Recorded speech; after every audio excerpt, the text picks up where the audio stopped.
Good evening po, mga kananay. Nanay Lynn Channel po ito and ayu. Nakakalungkot pong isipin ang mga nangyayari dyan sa bansang Pilipinas. Pero ako po naito ngayon sa Pilipinas. Nakakapaiyak yung mga nangyayari kay Tatay Digong. Marami po ang talagang nangangamba o hindi man, at alam naman po natin na si Tatay Digong ay napakatalinong presidente at napakabait. Hindi po siya pababayaan ng Panginoong Diyos. Kaya po ang atin ay sumuporta lang po tayo sa kanya, sa mga Duterte family po. Dahil napakaganda ng nangyari sa buong Pilipinas nung siya po ang Pangulo.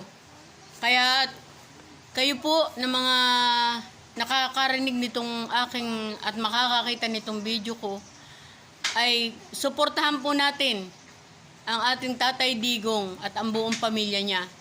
Manalangin po tayo lagi na lagi po siyang malakas at wala pong anumang mangyayari sa kanya doon. Nawa po ay laging gabayan ng Panginoong Diyos ang ating buong bansa para po sa ating mga mamayang Pilipino at sa mga magsisilaki pa po nating mga anak at mga apo. Kaya Tatay Digong at sa pamilya, kami po ay nandito lang at nananalangin kami sa inyong kaligtasan at kalusugan. Tatay Digong, mahal ka po namin, kaya kami po ay nandinilaang at sumusubaybay.